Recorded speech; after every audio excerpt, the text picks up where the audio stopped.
qu'on peut encore acclamer le Seigneur? Alléluia. Acclamons le Seigneur. Amen, amen, amen. Que son nom soit loué à jamais. Vous savez, chaque jour qui passe, Dieu fait beaucoup de choses pour nous. Mais il faut avoir l'air spirituel pour détecter cela. Il faut avoir le temps pour apprécier ce que Dieu fait pour nous. Essayez de faire un tour à l'hôpital. Vous verrez que les chambres sont pleines. Alléluia. Faites un tour aux urgences. Vous verrez que la salle d'attente est pleine. Amen. Pendant que nous sommes ici, il y a des gens qui sont dans des urgences là-bas. Pendant que nous sommes ici, il y a des gens qui sont dans des problèmes comme vous n'avez pas l'idée. Et qui ne savent pas où trouver la solution. Ils sont en train de monter, de descendre, ils ne savent rien. Amen. Ils ne savent pas où trouver la solution. Amen. Amen. Mais nous sommes en paix. Amen. Nous sommes en bonne santé. Amen. Et on pense que c'est rien. Que Dieu nous fasse grâce. Amen. Amen. Que Dieu nous fasse grâce. Chaque jour, nous prenons nos voitures, nous sortons sur la route, nous conduisons. Nous partons et nous revenons. Ce n'est pas par notre force. Non. Ce n'est pas notre intelligence qui nous garde ou qui nous protège. C'est Dieu qui fait cela. La même route que vous fréquentez là, quelqu'un d'autre l'avait fréquentée aussi. Mais il a trouvé la mort. Amen, amen. Je connais des gens qui ont connu des accidents dans des stop signs. Il s'est arrêté au stop, mais quelqu'un d'autre vient les cogner. Amen, amen. Mais si on peut sortir et revenir, partir au boulot du lundi à vendredi, c'est la grâce du Seigneur. C'est la grâce de Dieu. Il ne faut jamais manquer cela. Il faut reconnaître ça. Il faut toujours lui dire merci. Il faut le chanter, il faut le témoigner. Amen, amen, amen. Il faut le chanter, il faut le témoigner. Notre Dieu est merveilleux. Il fait beaucoup pour nous. David dit, mon âme loue l'Éternel. Et n'oublie aucun de ses bienfaits. Amen, amen. Nous devons parler de bienfaits de l'Éternel. Nous devons dire à Dieu, aux gens, ce que notre Dieu a fait pour nous. Amen, amen, amen. Nous devons dire aux gens que nous avons un Dieu qui nous protège et qui nous garde. Un Dieu qui nous nourrit, qui nous soutient. Un Dieu qui paye nos billes, qui paye nos factures. Amen, amen. Il y a des gens qui ont des problèmes dans ce pays ici. Des gens qui sont chassés de maisons. Des gens qui ont beaucoup de problèmes. Mais si vous arrivez à payer vos factures dans ce pays, vous partez au travail régulièrement, c'est Dieu qui le fait. Amen. Alléluia. Amen. Quand vous reconnaissez ce que Dieu fait pour vous, il fera encore plus. Amen. Alléluia. Rappelez-vous toujours de le prêt. Les autres étaient partis, mais l'un d'eux était revenu pour lui dire merci. Amen, amen. Ce que notre soeur a fait ce matin, même Dieu au ciel est content. Car ce n'est pas aussi la première fois. Il faut toujours dire merci à Dieu quand il fait quelque chose. Et un enfant reconnaissant, on donne beaucoup. Alléluia. Si vous avez votre enfant, vous lui donnez quelque chose, il ne vous dit pas merci, il prend seulement. Vous donnez, il prend seulement. Vous ne serez pas content de lui. Mais celui qui vous dit merci, vous aurez encore le courage de lui donner encore. Alléluia. Nous allons directement entrer dans notre prédication du jour. Nous allons continuer avec l'absolu. Amen. Amen. Disons l'absolu, suite. Si vous devez écrire, mettez seulement le thème sur l'absolu, suite. Parce que je ne sais pas si c'est la fin ou c'est comment. Ou bien mettez l'absolu deuxième partie. Nous allons continuer avec ça. C'est très important. C'est très capital, mes bien-aimés. Vous savez, il faut avoir l'absolu dans la vie. Nous sommes une petite église qui est encore au début. Nous devons savoir où nous nous tenons. Vous devez savoir où vous vous tenez. Amen. Dans la vie, sans l'absolu, c'est compliqué. Un homme ne peut pas s'élever comme ça, partir. Il ne sait pas où il part, il ne sait pas où il vient. Amen. Amen. On ne peut pas vivre dans l'air comme ça. Non. On doit être positionné. Amen. Amen. Je vous prie de vous tenir debout. Et prenez avec moi l'épître aux Philippiens.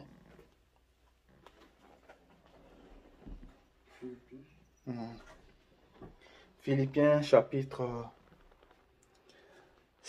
1. Nous lirons à partir du verset 20 jusqu'à 25. C'est là où nous allons lire ce matin.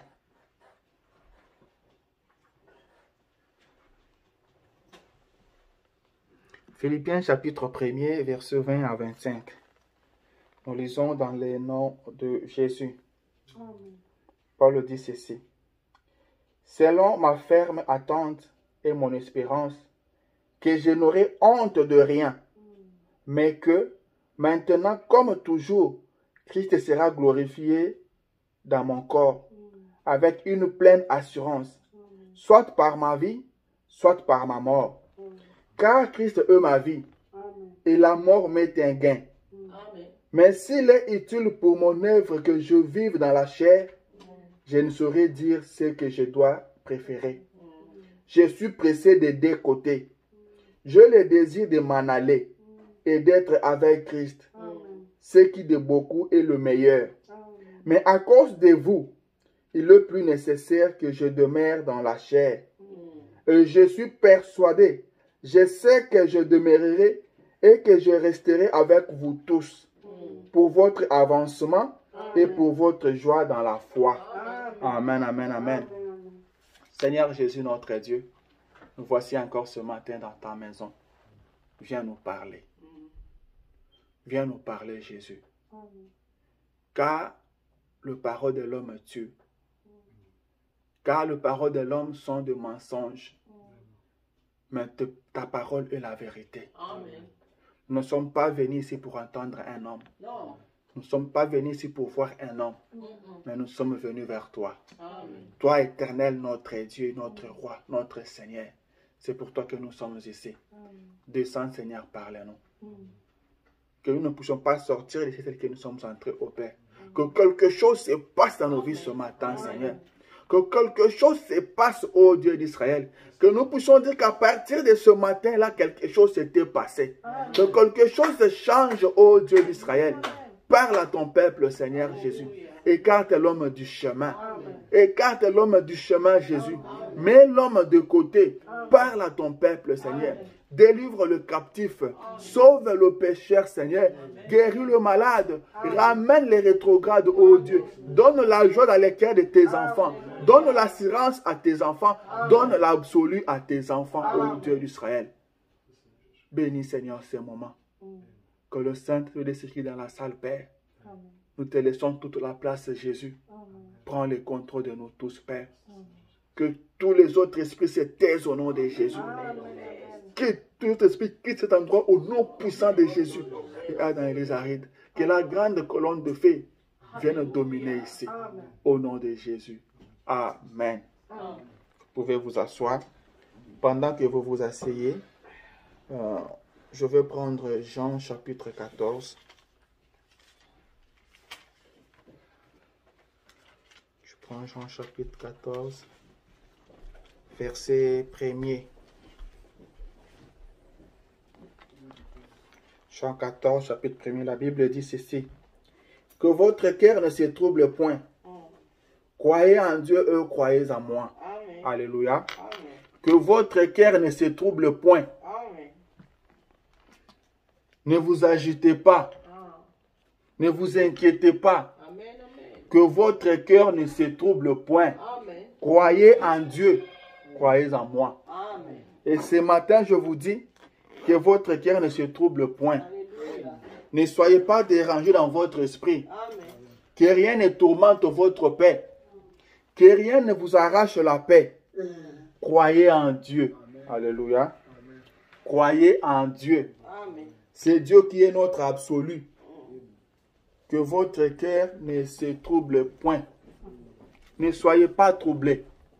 Que le problème de la vie ne vous trouble pas. Ne laissez rien au monde vous troubler. Amen. Soyez en paix. Car Christ a dit, je vous laisse ma paix. Je vous donne ma paix. Pas comme le monde la donne. Christ vous a donné la paix. Il ne vous a pas laissé dans des troubles. Christ ne vous a pas troublé. Il vous a donné la paix. Amen. Que votre cœur ne se trouble point. Vous avez un absolu. Amen. Vous devez avoir un absolu. C'est très important, c'est très capital qu'on puisse revenir sur ça. Qu'on parle de l'absolu. Car c'est la chose capitale. C'est ça même qui tient la vie. Alléluia. Amen. Une vie sans l'absolu, ce n'est pas une vie. Amen, amen. Vous devez savoir là où vous vous tenez. Alléluia. Nous sommes sur une terre qui est agitée. Amen. Nous sommes sur une terre où il y a trop de problèmes. Vous devez avoir un absolu. On avait lu les prophètes le dimanche passé, là où il dit, vous ne pouvez pas continuer à vivre sans l'absolu. Vous ne pouvez pas continuer comme ça. Il vous faut un absolu. Vous en avez besoin. C'est très important, c'est très capital. Manquez tout, mais ne manquez pas un absolu. Sur cette terre, vous ne pouvez pas marcher sans absolu. Alléluia. Sinon, vous serez agité, vous serez troublé. Amen. Ah, l'absolu. C'est très capital. William Branham me dit pourquoi les gens sont si ballottés. Pourquoi les gens sont agités. Pourquoi les gens partent à gauche, partent à droite. Pourquoi les gens ne sont pas stables. C'est un problème de l'absolu. C'est pourquoi, par la grâce du Seigneur, nous allons insister. Nous allons parler. On va partir un peu lentement, calmement, pour que vous arriviez à comprendre. Amen, amen. Que vous avez un absolu. Que vous arrivez à comprendre que vous n'êtes pas seul. Que vous n'êtes pas abandonné. Que vous n'êtes pas délaissé. Vous avez un absolu.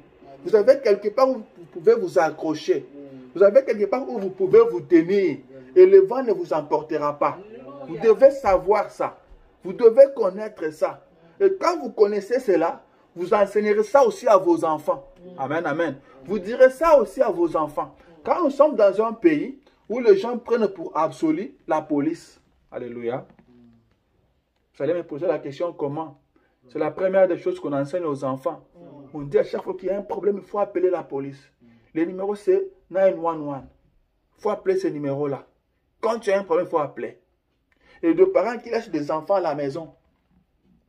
Quand la police arrive, ils demandent pourquoi vous laissez vos enfants à la maison.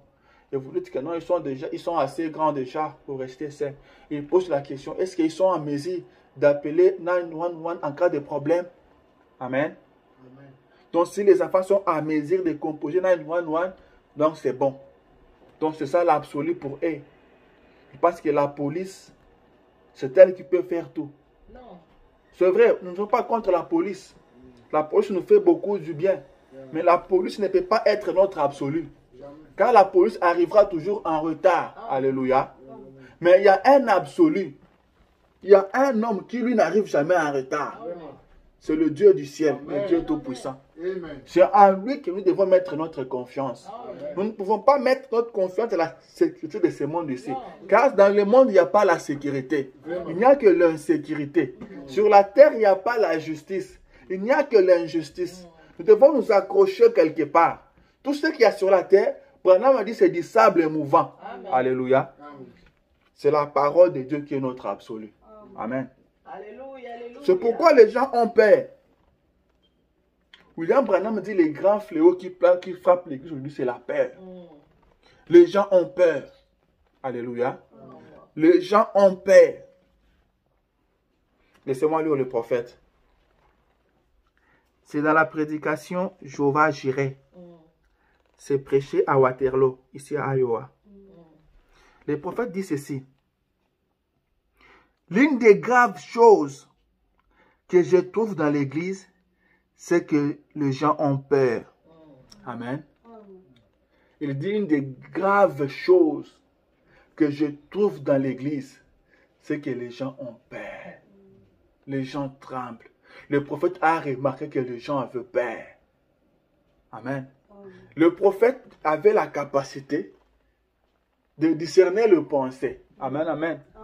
Le prophète pouvait voir que les gens avaient peur. Vous savez, quand quelqu'un a peur, il n'accepte pas. Il vous dit, non, je n'ai pas peur, mon frère.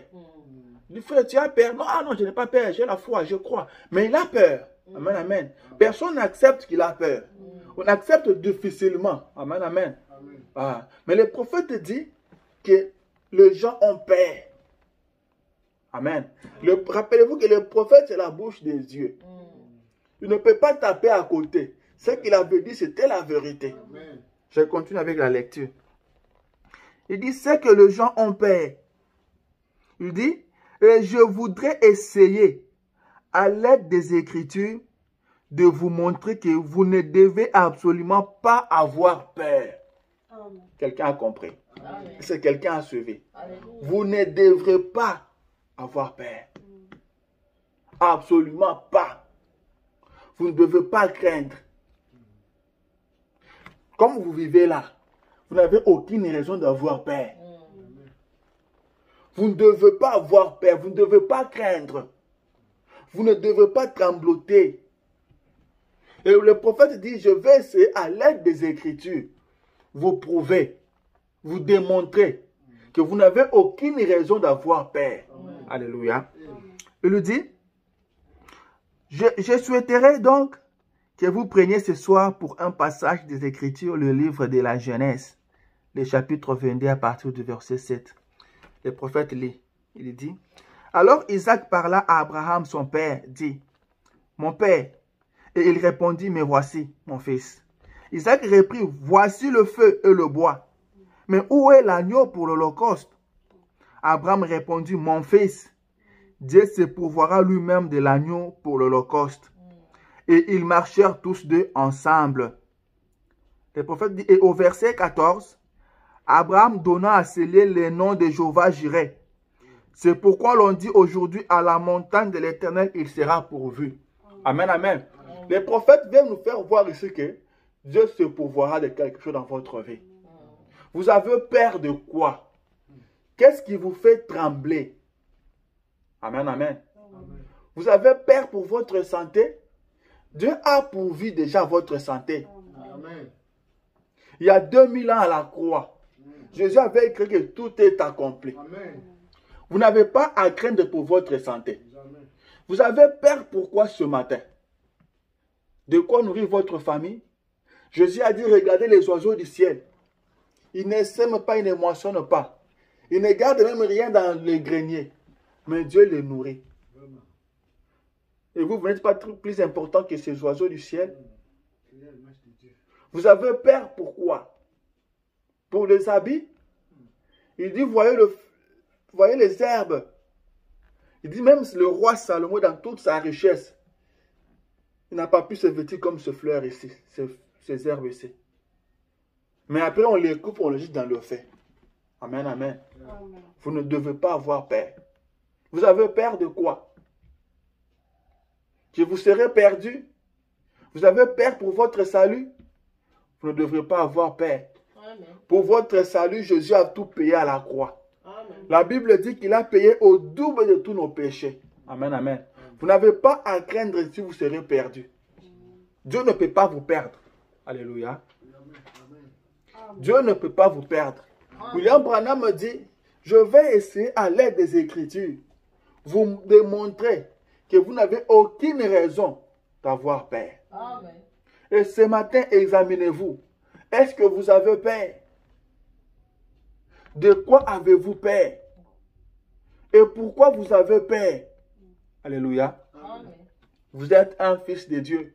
Vous êtes une fille de Dieu. Vous ne devez pas vivre dans la crainte. Vous devez placer votre confiance en Dieu. Abraham a placé sa confiance en Dieu. Et l'Éternel a pourvu d'un agneau pour l'holocauste. Son fils l'a demandé, Isaac, Père, voici le feu, voici le bois. Mais où est l'agneau pour l'holocauste? Abraham lui a dit, mon fils, Dieu se pourvoira d'un agneau pour l'holocauste. Amen, amen. Et ça a été fait. Amen. Alléluia. Nous avons des Écritures qui peuvent nous aider à faire confiance à Dieu. Amen. Amen. La Bible dit, c'est pourquoi il est dit, à la montagne de l'Éternel, il sera pourvu. Amen. Le besoin que vous avez, Dieu a une solution. Amen. Et pourquoi vous avez peur? Pourquoi vous tremblotez? C'est pourquoi vous devez avoir un absolu. Là où vous pouvez vous tenir. Quand c'est compliqué, quand les choses deviennent un peu compliquées là, quand ça se complique encore plus, vous avez quelque part où vous pouvez vous tenir. L'absolu, c'est un poteau d'attache, rappelez-vous. L'absolu, c'est l'amen. Amen, amen. L'absolu, c'est la fin des discours. L'absolu, c'est là où vous vous tenez, il n'y a plus rien. Amen. L'absolu, c'est l'encre. Amen. Quand plus rien ne marche, Vous devez avoir un absolu. Vous ne pouvez pas pleurer. Vous ne devez pas avoir peur. Alléluia. Car tout ce que vous voyez ici, Branham me dit c'est du sable mouvant. La seule chose qui ne passera jamais. Et William Branham me dit que je connais une chose qui n'a jamais failli et qui ne faillira jamais. C'est la parole de Dieu. C'est ce que nous devons prendre comme absolu. Notre absolu doit être la parole de Dieu. Notre absolu, c'est Jésus-Christ. Et Jésus, aujourd'hui, c'est la parole. Amen, amen. Nous devons nous tenir à la parole. Nous devons nous accrocher à la parole. La Bible dit, rachetez le temps, car les jours sont mauvais. C'est vrai, les jours sont mauvais. Nous vivons dans un temps très mauvais. Alléluia. Il faut avoir un absolu. William Branham me dit, vous ne pouvez pas continuer à vivre comme ça, sans un absolu. Vous voyez comment les gens meurent. Vous voyez comment il y a des accidents par-ci, par-là. Alléluia. On est toujours surpris, on apprend que non, tel est décédé. Tel a connu un accident. Tel est malade. Et dans ce monde comme ça, vous allez vivre sans absolu. Dans ce monde comme ça, vous devez avoir quelque part où vous tenir. Amen. Vous ne pouvez pas être dans l'air comme ça. Non. Vous devez avoir quelque part un poteau d'attache. Là, vous pouvez vous tenir. Même si rien ne marche. Même si les étoiles ne brillent plus. Vous avez un endroit où vous tenir. Même si le monde se met à parler. Même si le monde entier se met à vous attaquer. Vous savez que non, je me tiens quelque part. Amen. Vous savez là où vous vous tenez. Et vous êtes sûr que là où je me tiens, rien ne peut m'ébranler. Là où je me tiens, rien ne peut me bousculer. Quand la Bible dit que le nom de l'Éternel est une tour forte, les justes s'y réfugient et se trouvent en sécurité. Donc quand vous vous tenez là, vous savez que je suis en sécurité. Rien ne peut me bouger. Rien ne peut m'ébranler. Rien ne peut me faire peur. Je me tiens ici. Je me tiens sur ces rochers des âges. Je me tiens sur ces rochers. Et rien ne peut me bouger. Nous devons avoir l'absolu. Nous devons arriver à faire confiance à notre absolu. Nous ne pouvons pas croire en quelque chose qui n'est pas sûr. Non. À quelque chose où vous tâtonnez. Vous vous dites, hey, maintenant comme le vent souffle ici, qu'est-ce qui va arriver? Non. Nous devons être sûrs. Trop sûrs même. Nous devons avoir un absolu. Alléluia. Et la parole de Dieu, c'est ça la vraie absolue. C'est ça le vrai absolu, pardon. Le vrai absolu, c'est la parole de Dieu. Amen. Car le ciel et la terre passeront.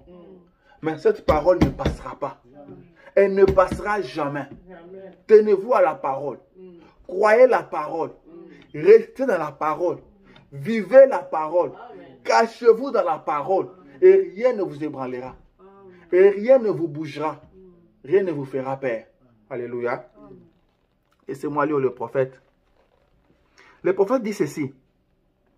Dans la prédication, un son confus. Il dit, tuez-moi. Là, il parle de Jésus. Il n'a pas terminé. Il continue. Détruisez ces tabernacles. Et en 3 jours, je le relèverai. Détruisez ces... Il n'a pas terminé encore. Il dit, je le ferai. Il dit, je vais essayer de voir ce qui se passe. Je le ferai. En effet, David a dit, je n'abandonnerai pas son âme dans le séjour des morts, ni ne permettrai que mon sein voie la corruption. Il savait que la corruption s'installait dans l'espace de 72 heures. Et dans cet intervalle, avant que 72 heures s'écoulent, les corps de Jésus ressusciteraient des morts. Rien d'incertain à ce sujet. Il avait placé sa confiance dans la parole de Dieu. De façon absolue. Amen. Dans tout ce qu'il faisait, il s'en remettait à Dieu. Eh bien, il a dit, celui qui croit en moi fera aussi les œuvres que je fais. Amen, amen. William Branham me dit que Jésus se remettait toujours à Dieu. Jésus avait fait confiance à la parole de Dieu. Amen, amen. Il avait écrit la parole d'une façon absolue. Alléluia. Et rien ne pouvait l'ébranler. Et Jésus connaissait ce que la parole disait de lui. Amen. Jésus avait pour absolu la parole. Et il savait que la parole disait que je ne laisserai pas mon sein dans le séjour des morts. Ni permettrai que la corruption touche son corps. Amen, amen. Jésus savait cela. Jésus croyait à cette parole. Alléluia. Il faisait confiance à la parole. Jésus avait pour absolu la parole. Il savait que comme il a été dit, la parole avait dit, ou la parole dit, que je n'abandonnerai pas mon sein dans le séjour des morts. Comme la parole dit, que même pas la corruption ne touchera son corps. Jésus a fait le calcul. Il savait que la corruption commence à partir de 72 heures. Amen, amen. Il a dit, dans 3 jours, je les relèverai. Parce qu'il savait que la parole de Dieu ne pouvait pas échouer. Ce que Dieu avait dit pour lui ne pouvait pas échouer. Amen, amen. Il ne tâtonnait pas. Il n'a pas dit peut-être, non. Amen. Il savait que la parole de Dieu est la vérité. Il savait que ce que la parole disait de lui finirait par s'accomplir. Alléluia. Faites confiance à Dieu. Ayez la parole de Dieu pour absolu. Et entrez dans la parole. Voyez qu'est-ce qu'elle dit de vous. Qu'est-ce que la parole de Dieu pour vous. Cela finira par s'accomplir. Et n'ayez plus peur. Alléluia. N'ayez plus